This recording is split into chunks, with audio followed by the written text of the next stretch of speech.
When you turn 30 and you have a YouTube channel, you make a what I learned in my 20s video. I don't make the rules, so here's my version. These are the best and worst decisions that I made in my 20s. Now, nothing I'm about to share in this video is coming from my background as a therapist. There is no theory here. I'm purely going off of my lived experience, and hopefully you'll find something valuable in it. And maybe even something that can help you make better decisions if you're in your 20s right now. Also, we're in the wild again today. It's always an adventure filming outside, so I'm very interested to see how this goes, but look how beautiful the leaves are right now. We also have a special guest. Hold on one sec, let me get him. Say hi, Finn. It also really looks like it's gonna rain, so we'll see how that goes, but the show must go on. Okay, let's start with the worst decisions first, and then we'll get into the best decisions so that we can, follow a nice uplifting story arc. The first worst decision I made in my 20s was staying too long in situations I'd already outgrown, specifically jobs and relationships. Morning. I'm guilty of staying in both way past their expiry date and way past the point where I already knew that there was no future for me here. Why?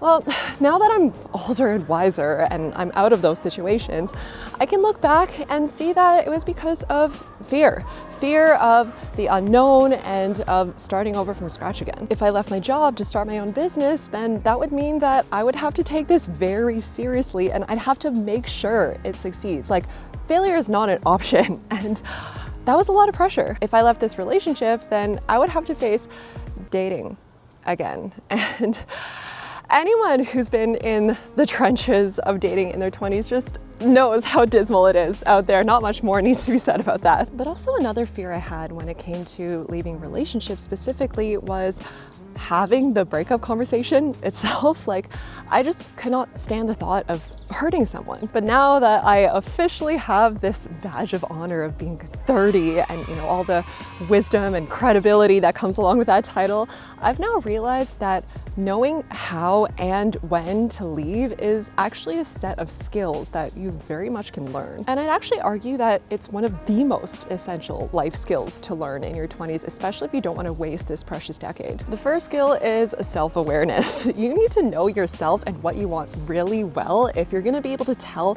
whether staying in this job or relationship is actually going to help you grow or it's going to slowly chip away at you. I just walked by this massive group of Chinese tourists, ? Yeah, there was no way I was gonna film while they walked by. The second skill specifically relates to leaving relationships, and that is how to communicate to someone that you're ending the relationship. I learned that there is a way to have the breakup conversation with compassion and kindness while also still being direct. And when I learned how to do that, that actually also even addressed this fear that I had of hurting someone. And I actually made a video sharing all of my learnings about how to break up with someone to minimize guilt for you and hurt for them. So if that's something that you're navigating in your 20s, then I will leave that video linked over here for you to check out. And the third skill is learning to sit with uncertainty. I read somewhere in my early 20s that maturing is learning to tolerate uncertainty. And I don't remember the source anymore, but that quote has stuck with me ever since. Oh my gosh, the trees are so pretty. Like, look at this. I remember it being like a light bulb moment because I finally realized that uncertainty is just an inevitable part of life. So rather than trying to avoid it, it would be a much better use of your energy to learn how to just tolerate that discomfort. And also, here's the thing. Fear of the unknown is not a justifiable reason for you to stay in a situation that's making you miserable just because it's familiar. So if I could have a conversation with my younger self who was terrified to leave, I tell her, okay, that's understandable. However, that's not a reason to stay unhappy. You can learn these skills, implement them, and build a much more fulfilling and nourishing life for yourself. The second worst decision I made in my 20s was drinking way more than I should have. So I went to a party school in my undergrad and I had a lot of fun and I'm glad I had that experience.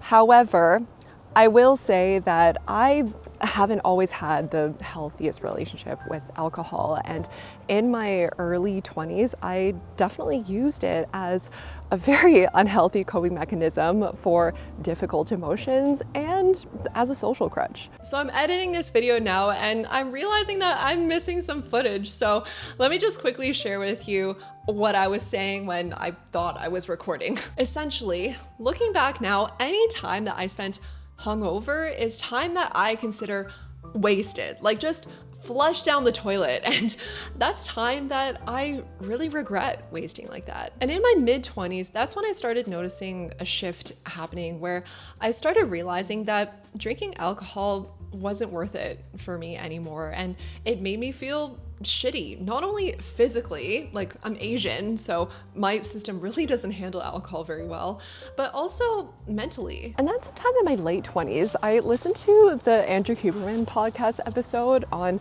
alcohol and the brain. And I mean, first of all, learning what alcohol does to the brain and that it's objectively poison, low-key terrified me of the potential damage I did. And that's really all I needed to know to fully solidify this decision for myself that I'm not gonna drink. Like, I value my health way too much to do that to myself. Today, I very rarely drink. Like, I might have a sip of my friend's cocktail, maybe like once or twice a year just to see what it tastes like. But other than that, I don't remember the last time I had a full drink to myself, and I don't miss it. I love being able to wake up every day feeling refreshed and clear-minded, and I especially love not spending money on alcohol. Oh, and I especially love not having to worry about Asian glow. Now, I don't have anything against drinking or people who do drink. I completely appreciate that alcohol is an integral part of culture. This is just a personal decision that I've made, and it's a decision that I'm very happy with. I can't get over how beautiful this is. Wow. Look at that. Okay, let's sit on this stump and have a chat. The third worst decision I made in my 20s was talking to myself in ways that I would never talk to anyone else. In my early 20s, I didn't have a single positive thing to say about myself, and I didn't even know that I had any positive qualities. All I saw were my flaws and deficiencies, and I made sure to remind myself of them every day. This obviously was not conducive to my self-worth or me living a happy, fulfilling life, which is why, looking back now, I am so thankful to my past self that one of the things that I decided to focus on in my early to mid-20s was correcting my negative self-talk. And through that, I was able to build a much healthier relationship with myself. And honestly, if I could pinpoint one thing that has made the biggest difference to my happiness and well-being in my 20s, it would be that. Now, if you're wondering how I actually went about changing my self-talk, then I will tell you how. It was mainly through my friends. Having friends who really loved and cared about me and who spoke to me in affirming ways, but would still not hesitate to call me out when needed, fundamentally changed how I saw myself and talked to myself. And over time, I started to see myself through their eyes and recognize my positive qualities. And I started to talk to myself with as much gentleness and encouragement as they do. And what this taught me is that you can't change your self-talk in isolation. You need loving friends in your life if you're gonna learn how to love yourself. And also, when I saw that I could be a supportive friend to them, that also helped me to see myself in a more positive light and be like, oh, I do have something to offer. Okay, so those were the 3 worst decisions I made in my 20s. Hopefully that helps you to avoid some regret if you're in your 20s right now. Now let's move on to the best decisions I made in my 20s. These are the decisions that have most contributed to my happiness and well-being and fulfillment in life. Hi, Finn. Are you having fun? It's also definitely raining now, but you know what? If Blackpink can perform in the pouring rain, then there's no reason why I can't film a video in the rain. Finn, come, jump. Yay, good job. The first best decision I made in my 20s was prioritizing my health early on. Recently, it's come to my attention that I am known as the healthy friend because apparently I work out a lot and eat really healthy. And I guess that's true, but also, like, I don't really notice these things about myself because they've become such an integral part of my life that I don't really think about them anymore. Stay. Good boy. I will say that I do agree that from an early age, I have placed a big focus on exercise and healthy eating, but it hasn't always come from the healthiest place.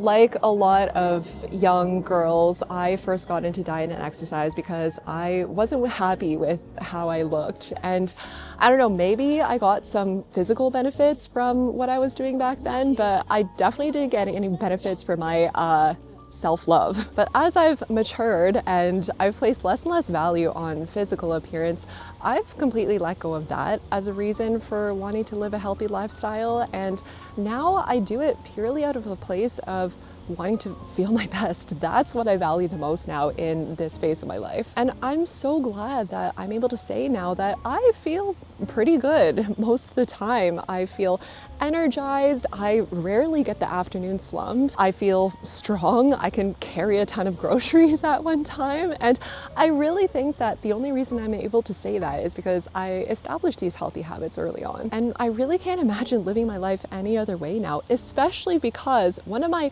ultimate goals in life is to be one of those super fit, badass old ladies that goes to Pilates every morning. I really think that my old age is when I'm truly gonna thrive. Okay, Finn, are you ready to go? Let's go. Okay, moving on to the second best decision I made in my 20s. Starting yoga was one of the best things I ever did in my 20s. Initially, I got into yoga for the stretching aspect. What I didn't expect was how it would completely transform me as a person. I was a pretty stressed kid and teenager. Like, I was probably just permanently in fight or flight mode, and I didn't even know it at the time. And I also didn't know that there was anything that I could do about it and that I didn't have to live like that. So when I started doing yoga and I discovered that I could control my stress instead of letting my stress control me, my life completely changed. I still remember so vividly the very first time that I did a shavasana, which is the part at the end of the class where you just lie on your back and they dim the lights and play some meditative music and you just lie there and exist. And that was a profound experience. It was in a free yoga class that my university was putting on at the time, and that was the calmest that I had ever felt in my entire life. And for the first time in months, I wasn't thinking at all about my exams or my assignments, which is what I thought about 24/7 back then. I didn't even know it was possible to feel that relaxed. And that was even during one of the most stressful times in my life. And since then, as I kept practicing yoga, I realized that the most calming part of it isn't the movement, it's actually the breathing. I don't think I had ever taken a deep breath in my entire life until I started doing yoga in my 20s. Today, deep breathing is much more mainstream as a stress management technique, but back then it was still pretty woo-woo and I didn't understand the science behind it like I do now. All I knew was that there was just something so grounding about syncing your breath to your movement. And eventually I even found that I started taking those same deep breaths just in my everyday life, not only when I was doing yoga, and that completely changed me as a person. I went from someone who had no control over their emotions to someone who can self-regulate even when things get hard. If I hadn't started doing yoga, I definitely wouldn't have the emotional regulation skills that I have now, which I would argue is one of the most essential life skills anyone can learn. I'd probably be a lot more irritable and a lot less pleasant to be around. So I really have yoga to thank for making me a better person for my loved ones. Sweetie, come over here, please. Careful. Finn is literally sitting beside my camera. One sec, let me take a video with my phone. This is how close he is.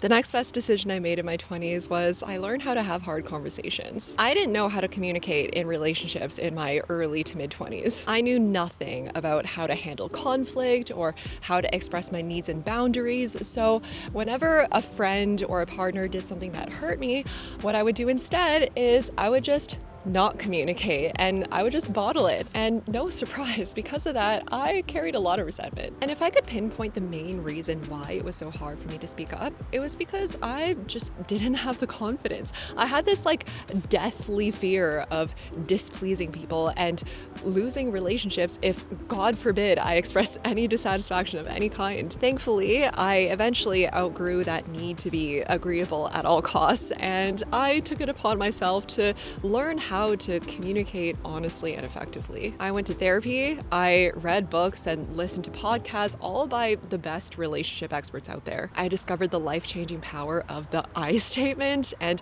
the whole nonviolent communication framework, and it was like learning a new language. It was not at all the way I was used to communicating or being communicated to. And at first, when I was putting what I learned into practice in my real life relationships, it felt awkward and it was terrifying. It was really just like speaking a new language for the first time. But the more I practiced, the more fluent I became in having hard conversations. And over time, I started to notice a really interesting pattern forming, which was that the quality of my relationships improved at the same rate as my communication skills. Like, it was a cause and effect relationship. The other thing that improved right alongside my communication skills was my confidence. I realized that one of the reasons why I lacked confidence before was just that I didn't have the words to express myself. But once I learned the words, I also found the confidence to say them. And really, there are very few things that build self-respect more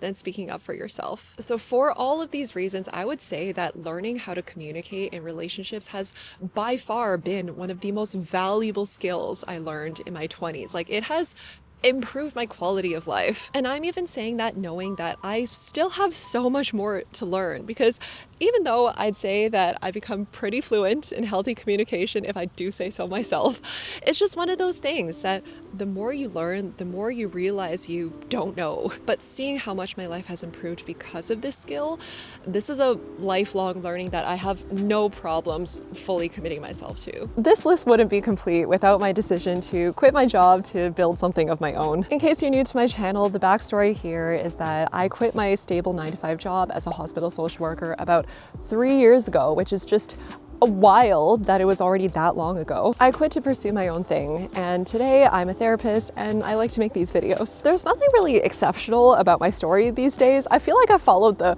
quintessential millennial career arc, and there are tons of young people now following non-traditional career paths and then making YouTube videos about how is the best decision they've ever made. But I want to go into a bit more detail about why this was the best decision I've ever made, and I feel like this is something that isn't really talked about much in the whole quitting your job niche on YouTube, which I feel like really romanticizes the whole thing. When I quit my job and started working for myself, my life didn't suddenly become stress-free overnight. Therapy and YouTube are some of the hardest things I've ever done. I still feel stress and I still work really hard, but it feels different and I don't feel drained by it like I used to when I was working a 9-to-5. And here's why.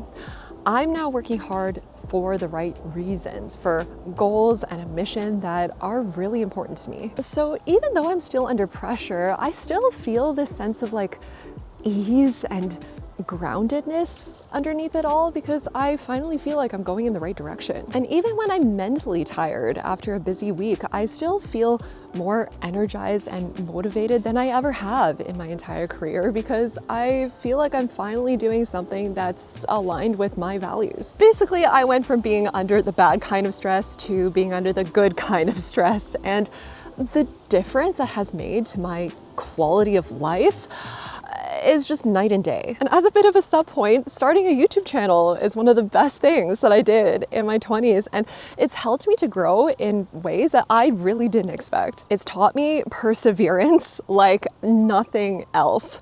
Spending weeks pouring your heart into a video only for majority of your videos to be a 10 out of 10 on YouTube Studio, aka this is your worst video out of your last 10 videos, isn't exactly encouraging. And learning to keep going and keep creating videos anyways, I feel like has given me a level of tenacity that I didn't have before. It's also helped me in my own personal growth journey. I make videos about things that I've personally gone through, and the process of turning those experiences into something that can help others has really helped me to integrate those lessons on an even deeper level for myself. It's even helped me to become a better therapist. I feel like I'm a lot better at explaining complex ideas clearly because I've already had practice with it through making these videos. I've also had opportunities come my way that I never would have had if I didn't start a YouTube channel. I've made some really great friends. One of these friends, Jordan, actually invited me to be on his podcast, and that was a lot of fun. I was also featured in not one, but 2 Vox articles. Like, what? I already get so much out of the process of making these videos, but when people actually watch them and tell me that they found them helpful, it's just the most gratifying feeling in the world, and it makes all that hard work more than worth it. And that's one of the things that I am most grateful for and that I don't take for granted, that I get to work hard towards something that really matters to me. And that's what makes quitting my job to start my own thing one of the best decisions I've made. Not these glamorized cafe work sessions that you're seeing in all of these videos. Now, I've saved the best for last. Finn, come. Getting a dog was hands down the best decision I made, not just in my 20s, but in my life so far. Now, I will say that now that I do have a dog, getting a dog is so romanticized on social media. Like, it's not like they just sit around and do cute things at home all day. It is a ton of work. And like, I knew it was going to be a lot of work, but I didn't realize it was going to be that much work. Now, that said, there's not even a question in my mind. Every bit of effort is worth it, and I don't even think about it anymore. It doesn't even feel like work because Finn is everything to me. He is my emotional regulation. He is the purest and greatest source of joy and love in my life. It also just makes me happier than anything to see the happiness and joy he brings to my friends and family, including my parents, who both never let me get a dog growing up. Since getting Finn, I have never been happier, and I have absolutely no shame in saying that I think my life's purpose is to make sure that he has the best life possible, because he deserves nothing less. I'm very interested to see what the best and worst decision I'll make in my 30s will be by the time I'm 40. Not that I've been 30 for that long, but I will say that it does feel different so far. And I think the thing that I've noticed the most is that I am more aware of time passing. And I think that's given me even more of a sense of urgency to build my dream life and achieve all of my goals. But at the same time, I've never felt more at peace and optimistic about the future. And yeah, I'm just really excited to see what comes next. I've heard very good things about your 30s. I really hope you enjoyed this little self-reflection video and that it found you at the right time. Please share this video with someone who you think might benefit from it. And as always, I hope you're doing well. I appreciate you, and we will see you next time. Say bye! Okay.